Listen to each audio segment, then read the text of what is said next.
Bonjour. Paradoxalement, je suis le premier à dire que les échecs, ce n'est pas un combat de boxe. Soyons laine, ce n'est qu'un jeu.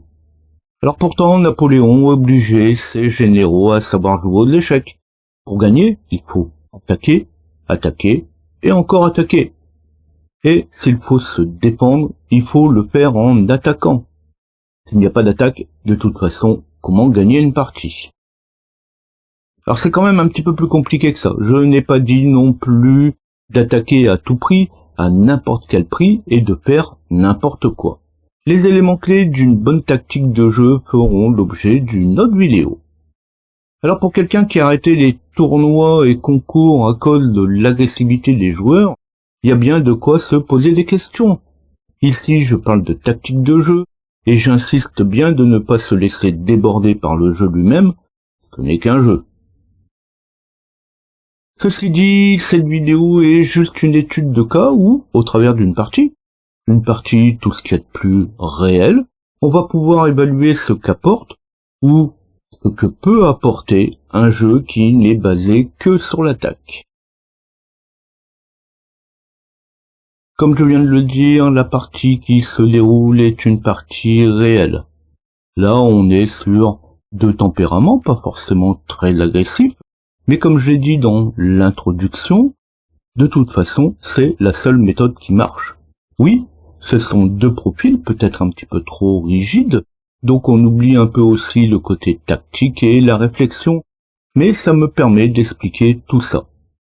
Alors ce n'est pas pour autant que l'on n'est pas parfois obligé quand même de ne jouer qu'un coup purement de défense.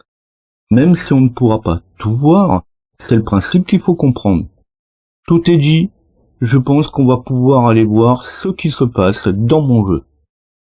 Jusqu'à présent, la partie est assez équilibrée. Le pion noir joue D5, E4 pour attaquer ma reine, plutôt que d'attaquer avec le cavalier. On a donc un pion de chaque côté, un fou noir et un cavalier blanc de pris. Alors bien sûr, ce qui suit va relever de la normalité. Le cavalier en B6 va être pris. Et une nouvelle attaque est lancée par le pion blanc qui va se déplacer de D2 en D3. Alors attaquer, oui, mais on n'attaque pas dans n'importe quel sens. Les blancs pouvaient attaquer le roi avec la reine en jouant C3, C4. Comme il peut être défendu par le fou qui se déplacerait en C8, C6, il ne resterait plus qu'à revenir au point de départ. Donc si c'est histoire de déplacer la reine pour revenir au même point de départ, ce n'est pas la peine. Et, de toute façon, on va le voir, c'est ce que fait le fou au coup suivant. Il protège le roi, tout en ouvrant ses possibilités d'attaque. Qui va permettre au blanc de prendre le pion en E4, qui va être pris tout de suite par le cavalier. Alors comme je l'ai dit avant, de l'attaque, oui, mais pas à tout prix et à n'importe quel prix. On met en place les pièces et tout ça se planifie. Et comme ici il ne reste qu'un seul choix à la reine pour se déplacer, on voit très bien arriver la fourchette par le cavalier en D4.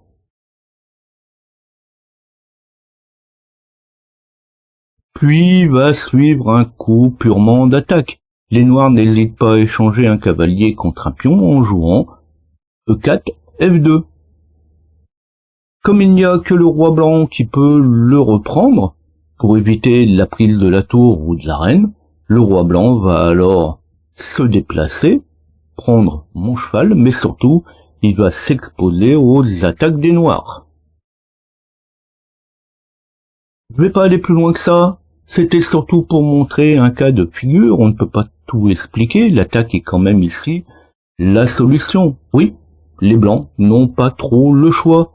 C'est aussi ce que j'expliquais au début. Il faut forcer le joueur adverse à jouer. Je vous invite quand même à suivre les quelques coups qui suivent. Vous n'aurez pas la partie jusqu'au bout aujourd'hui, mais les blancs finiront par perdre.